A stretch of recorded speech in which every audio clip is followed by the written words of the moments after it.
So in our last video, we were talking about the triple blood test and how the results reflect what actually happens after birth. That is, okay, yeah, you get a positive on the test. What are the chances your child actually has Down syndrome?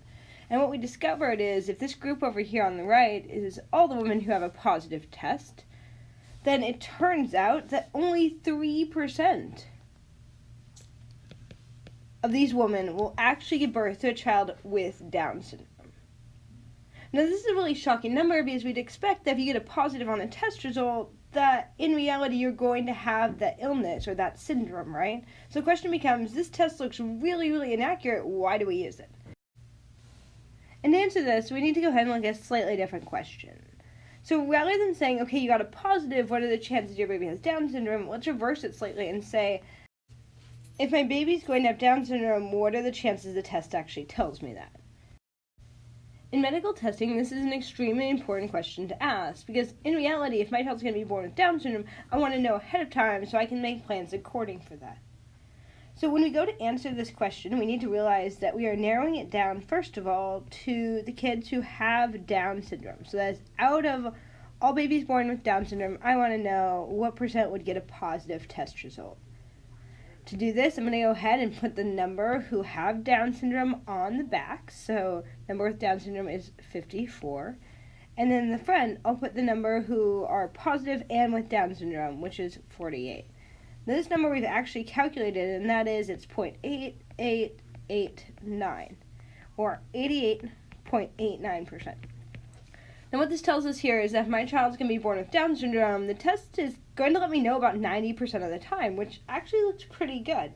That is, 90% of the time, if my child's going to be born with Downs, the test will let me know ahead of time in the first trimester. This can be generalized beyond the triple blood test. This measurement is actually what we call sensitivity. Sensitivity of a test tells us if I have the condition, what are the chances the test comes back positive? What we just found is the sensitivity of the triple blood test is 0.8889 or 88.89%. And once again, what this is telling us in our case is if the subject is going to be born with Down syndrome, the chances they get a positive test result there. Now, sensitivity can be compared to another measure of medical accuracy, what's called specificity.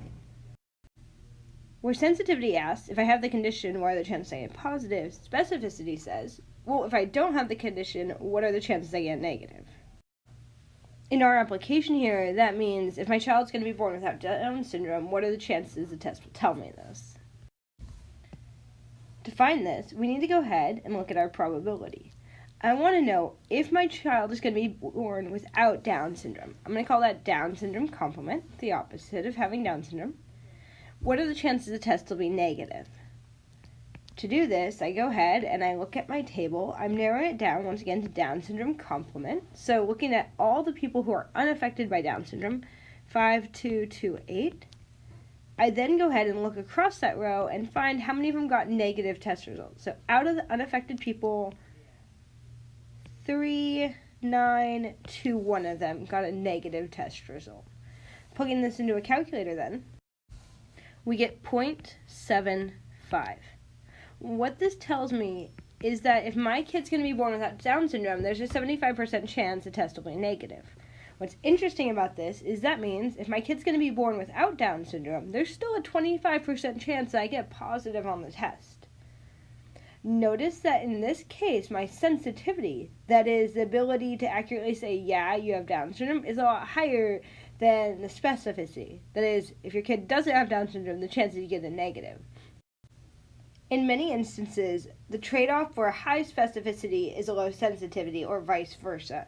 For that reason, we really need to ask ourselves, which is more important? That is it more important if someone has the condition to tell them, or is it more important to reassure people that they don't have the condition? So once again, what we've discovered here is that there are two conditional probabilities that are really important in medical testing. Sensitivity, which measures if you have the condition, the chances you get positive, and specificity. If you don't have the condition, the chances you get a negative.